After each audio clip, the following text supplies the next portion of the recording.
A Richmond police officer shot in the line of duty. We have the latest on how investigators think it happened, and you'll hear from one of the suspects arrested after the shooting. Tonight in support of the officer and Richmond police. A community mourns the death of a teenager while a state agency looks to see if it was the result of any safety violations.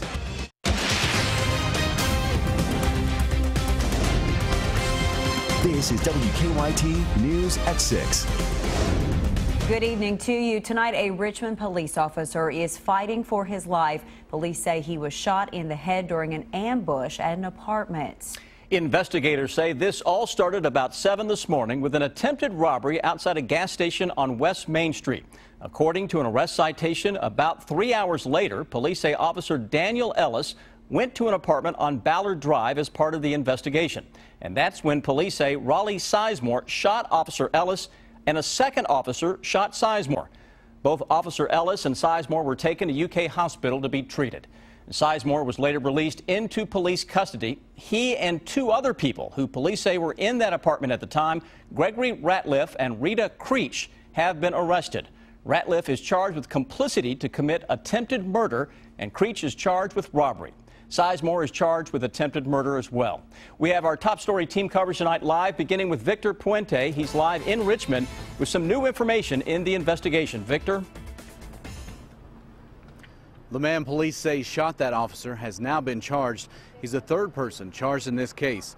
34-year-old RALEIGH Sizemore has been charged with attempted murder of a police officer and unlawful imprisonment.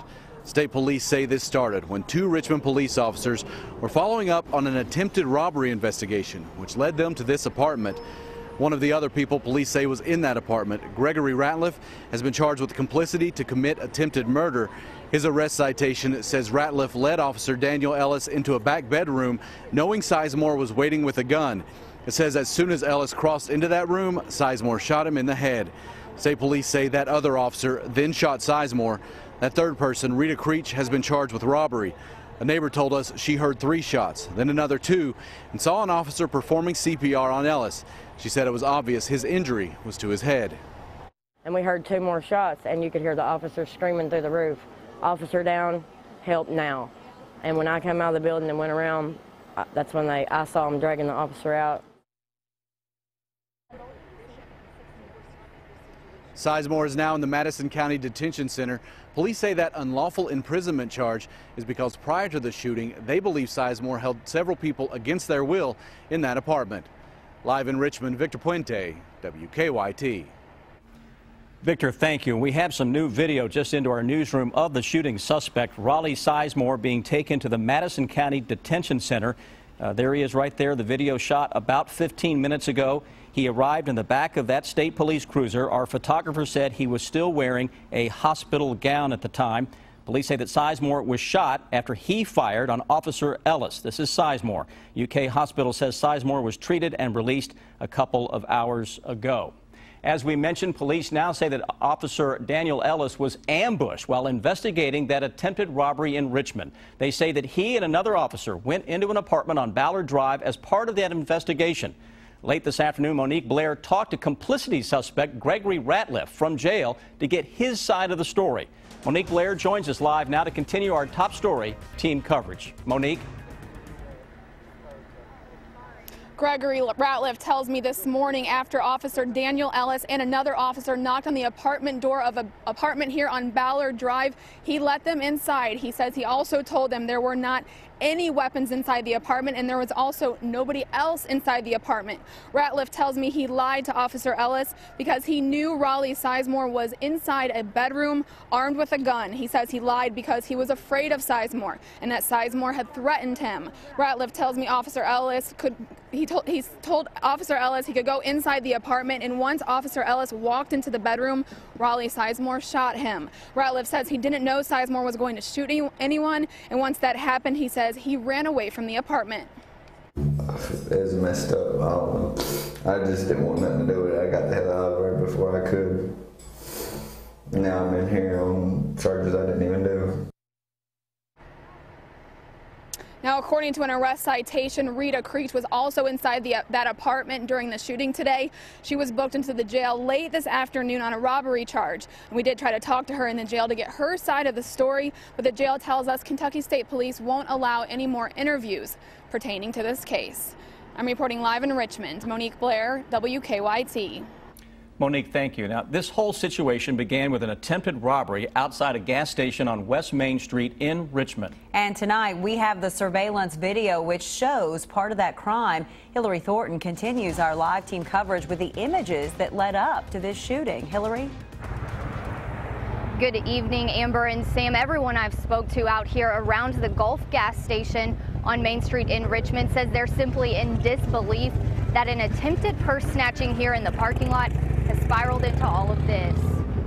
We had what we thought was beginning a normal morning, and one of our regular customers came in to get her soft drink, as she does every morning. Manager Missy McCoy says while the customer was in the store, the suspect, who we now believe is RALEIGH Sizemore, pulled around to the side of the building. You can see in the surveillance video the back passenger door starting to open. When the customer walked back out to her car, the van then pulls right up to her and out of the camera's view. McCoy says what you can't see in the video now is a man jumping out of that van attempting to rob the customer at gunpoint. McCoy says the customer fought off the would-be robber and he took off quickly with nothing. She says Richmond police then quickly got to her store and were able to get a detailed description from a passerby as well as pictures from surveillance video. It was that description of the minivan as well as a license plate number that then led officers to the apartment on Ballard Drive where Officer Daniel Ellis was shot. It's heart-wrenching because one of our officers have gotten shot. To think that it was what connected to what happened here. We know just about all of them because they all come here. We supply fuel for the city, so in other words, it's so shocking that someone would attempt something here knowing that the police are in and out of here all day and night. Now, obviously, this is very hard for the workers here with it all apparently starting here. They say now knowing what all transpired today, it is amazing that that customer was not shot while fighting off the man who police now believe just hours later shot Officer Ellis. Live in Richmond, Hillary Thornton, WKYT. Police officers from around the Bluegrass have gathered at UK Hospital in a show of support for Officer Ellis and Richmond police. Many of them told us the shooting hit close to home and they're doing what they can to help. UK police blocked off the emergency room entrance, which they say is standard protocol when the hospital is treating a police officer who's been shot. Tonight, many people in Richmond are coming together to pray for Officer Ellis and Richmond police. A prayer service began just a few minutes ago at the flagpoles in front of the Richmond Police Department. This is a live look at that service. Police and firefighters invited everyone in the community to attend, and a lot of people have shown up. The shooting has left many people in the Richmond area in shock. Kara Purdy runs Purdy's Coffee Company with her brother, who's a state trooper. Purdy told us she started praying as soon as she heard what happened. You would never want anything to happen to anyone, but it's a lot closer to home when it's someone that you know in the Richmond Police Department. I think it's harder than anything. Purdy says police officers often stop in the coffee shop, which is on Main Street in Richmond.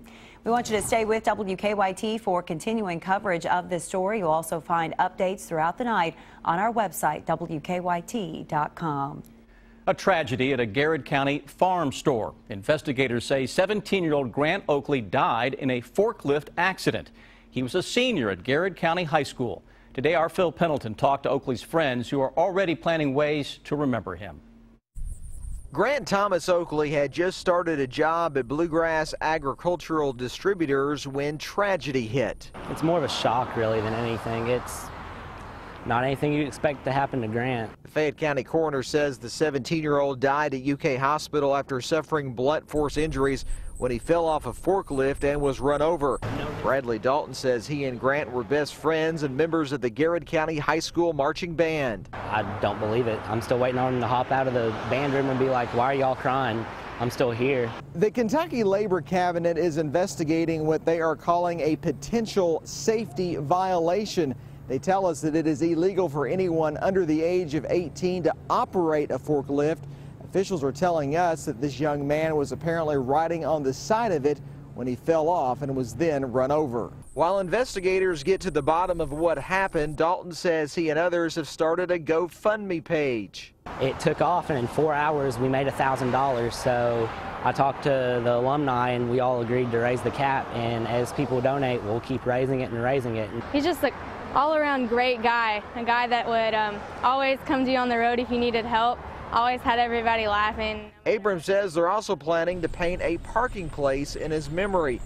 Today, his friends also wore camouflage in his honor. Grief counselors were sent to the school today to help students deal with the loss. Ramsey Young Funeral Home is handling arrangements. In Garrett County, Phil Pendleton, WKYT. Police could not tell us if they are investigating the accident. We do have a link to the GoFundMe page on WKYT.com. It has been another unseasonably warm day across the Bluegrass, but we are tracking some changes that are heading our way soon. Chief Meteorologist Chris Bailey has an early look now at your forecast. Another very nice day in the books, Amber, across the entire area. We were deep into the 70s yet again. A lot of upper 60s to low 70s still showing up as we make our way into the evening. Perfect evening out there. Got a little bit of cloud cover, and again, the very mild temperatures. If you are out and about, it's a mix of clouds and some stars throughout central and eastern Kentucky right on through 11 o'clock this evening. And look at that temperature. Even by late this evening, it is still on the mild side with a lot of low 60s that will be showing up. We're going to be hard-pressed to drop very much at all tonight. A few spots will be down into the upper 50s. That's not bad at all, my friends. Defender Radar Network. No precipitation, so I've thrown the clouds into the mix, and you notice the clouds that continued to be out there across Kentucky, Ohio Valley, Tennessee Valley. Mild air ahead of a storm system out across the Rocky Mountains. That's a cold front that is on the move toward the Bluegrass State. That is the focus of the forecast when I come back. That cold front arrives before the weekend gets into town, and that means some changes are in store. We will break down those changes with a new hour-by-hour forecast, guys. That's in just 10 minutes from now. Chris, thank you. Kentucky's next governor, Matt Bevin, is spending the day after his election with his family while Democrats are trying to figure out how to move forward and regain the support they lost in this election. This morning, Democratic leaders met in Frankfort to talk about how they lost 4 of 6 statewide offices, only winning Attorney General and Secretary of State. House Speaker Greg Stumbo says Democrats in Frankfort should give Bevin a chance. We should work with him as best we can. I don't want to close any doors in the beginning, because I think Kentucky voters expect us to solve problems. And my challenge to you is do not fail to take the high road as we have done to this point. Continue to take the high road, because this is the opportunity for Kentucky to be a beacon to the nation. Inauguration day for Matt Bevin and Lieutenant Governor-elect Janine Hampton is set for December 8th in Frankfort. A Central Kentucky landmark is now up for sale. A look at what could be yours if the price is right. That's coming up.